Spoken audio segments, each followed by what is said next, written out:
Quand investir dans la crypto-monnaie? C'est sûrement la question que vous vous posez.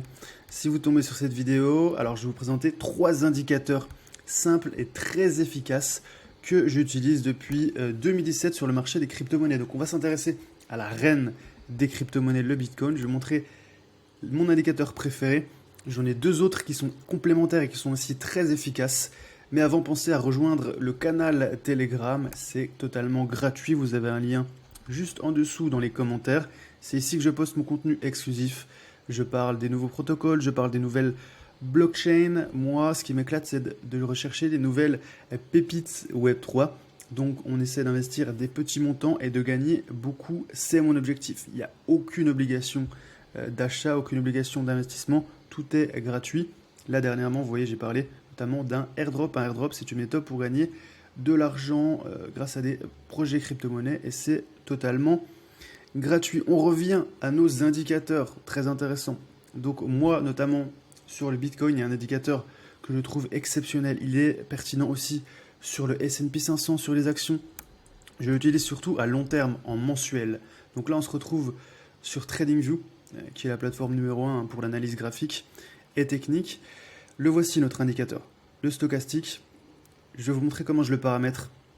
Donc ce qui m'intéresse, c'est la bande haute et la bande basse. 80, vous voyez quand le prix arrive, quand l'indicateur arrive au-dessus des 80, c'est que cet actif il est suracheté. C'est-à-dire qu'il y a fort à parier qu'ensuite il va redescendre. Le prix va redescendre. Quand on est sur les 20, quand on intègre les 20, vous voyez ci-dessous, ça veut dire que le prix de l'actif, il est survendu.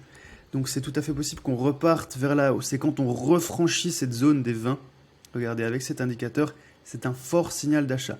Exactement comme quand on franchit la barre des 80 avec cet indicateur, c'est un signe vendeur. Nous, comme je vous l'ai dit, on va regarder quand acheter dans les crypto-monnaies, quand investir.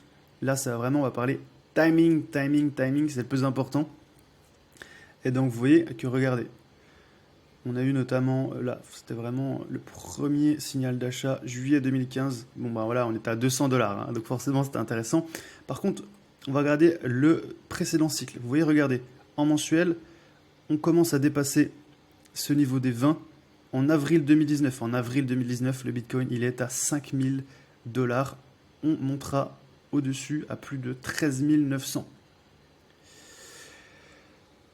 Ensuite, très intéressant, vous voyez que, regardez, quand on redescend là sur ces niveaux, on casse une première fois, c'est une cassure avortée. Mais là, on a une deuxième cassure, voilà, c'est sur ce niveau, vous voyez qu'elle est confirmée. Et bien ensuite, on aura eu une belle baisse. Une belle baisse. Moi, je vous le dis, hein, ce qui m'intéresse surtout sur le stochastique, c'est les points d'achat, donc à l'entrée. Regardez, là, on a eu un nouveau signal, très beau. Il est ici, en janvier 2023. À 23 000 $, on est aujourd'hui à 29 000. Donc c'est l'un des indicateurs, moi, qui m'intéresse le plus. Il y a aussi les moyennes mobiles. Regardez cette moyenne mobile 50 qui est hyper intéressante. Je vous le rappelle, regardez-les en mensuel, c'est plus intéressant. Donc Moving Average, en 50 périodes, c'est la moyenne mobile qui est la plus utilisée, notamment par les investisseurs à Wall Street aussi sur les actions.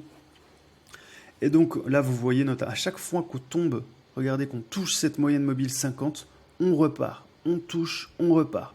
Là, on l'a un petit peu enfoncé, mais pas énormément, on repart fortement. Donc, ce sont les deux indicateurs, moi, que j'utilise le plus, notamment en analyse technique. C'est surtout donc le stochastique.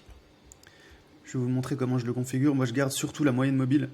Alors, je garde surtout la moyenne, pardon, qu'on appelle K sur le stochastique. On va la voir ensemble, parce que je trouve que D est beaucoup plus volatile, bouge beaucoup plus, donc je préfère garder uniquement la moyenne en pourcentage qu'on appelle K.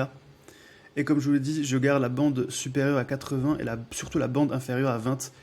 Et quand on casse cette bande inférieure des 20, quand on la franchit, c'est un gros signal d'achat. Évidemment, c'est à coupler avec d'autres signaux. Ne mettez pas l'argent de votre famille à chaque fois qu'on dépasse les 20. On a un autre indicateur qui est très intéressant, c'est l'indicateur Crypto Fear and Greed Index. C'est un indicateur de psychologie. Et donc on va voir un petit peu l'état d'esprit des investisseurs. Là on voit qu'on est neutre, mais parfois quand on est très bas, on peut être très très déprimé hein, dans les moments et ça peut être des bons signaux d'achat. On voit aussi quand on est dans la cupidité, ce qu'on appelle greed, quand on est trop dans le vert ici, ça veut dire qu'on est dans un excès de confiance et que le marché est sûrement suracheté, qu'on risque de redescendre. Donc on va regarder un petit peu max, les prix. Vous voyez, quand on est sur des niveaux, là c'est vrai que cet été ça bouge pas énormément, c'est normal, on a peu de volume. Mais quand on est sur des points à regarder à 10, là c'est que le marché est extrêmement déprimé, même excessivement. Ça veut dire qu'on peut avoir de belles opportunités. Quand on est au-dessus des 90, là il faut faire attention. Parce qu'ensuite la correction baissière est très violente. Donc pensez à mixer, pourquoi pas, le stochastique, les moyennes mobiles, la moyenne 50 c'est la plus pertinente en mensuel. Et pourquoi pas des indicateurs de psychologie comme le Crypto Fear and Greed Index. Je vous mettrai les liens en commentaire. Vous en avez un autre qui est très intéressant, c'est le site Forkings. Alors eux, ils utilisent les bandes de Bollinger. Il y a des niveaux donc très intéressants, notamment de rechargement. Ils vous expliquent, regardez par exemple, très intéressant sur Bitcoin, ce qu'ils en pensent. Bitcoin, apparemment, il faudrait plutôt attendre pour le moment. Ethereum, c'est intéressant. BNB intéressant. XRP, super point d'entrée. Vous voyez, best. Ça veut dire que c'est un super point d'entrée. Litecoin, on a quand même pas mal de choses et vous pouvez un petit peu regarder donc toutes les cryptos. On peut regarder par exemple toutes les cryptos qui nous intéressent en termes de timing, sur lesquels c'est le meilleur point d'entrée. Donc vous voyez, on a XRP, Dogecoin, Cardano, Solana. C'est vraiment très simplifié. J'aime beaucoup. Et ils utilisent un indicateur qui est quand même très utilisé, les bandes de Bollinger, mais qui n'est pas facile d'accès. Donc ils simplifient fortement cet indicateur qui est très pertinent.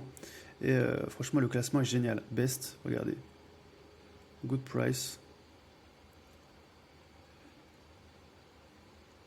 Donc idéalement, acheter plutôt des cryptos qui sont dans Best. Après, il n'y a pas de garantie que ça va remonter, hein. Ce n'est pas un conseil en investissement, faites vos propres recherches. Mais si vous couplez différents signaux, vous avez des signaux, notamment par exemple, regardez comme je vous l'ai dit, des moyennes mobiles, du stochastique, du Fear and Greed Index, indicateur de psychologie, et que vous mixez ensuite Forkings avec notamment cet indicateur, les bandes de Bollinger, vous allez avoir des signaux hyper intéressants et vous serez en avance sur 95% des autres investisseurs qui, eux, ne font que suivre le bruit, regardent les réseaux sociaux, parlent à leur coiffeuse de Bitcoin et achètent en subissant complètement leur psychologie, en étant totalement irrationnels. Utilisez des indicateurs rationnels qui ont fait leurs preuves par le passé, couplez-les et ensuite investissez avec un money management intéressant. Voilà pour cette vidéo, pensez à mettre un like, pensez aussi à vous abonner et à rejoindre le canal Telegram. Comme je vous l'ai dit, c'est gratuit, c'est là que je poste mon contenu exclusif. Je vous mets le lien juste en dessous de cette vidéo et moi je vous dis à bientôt.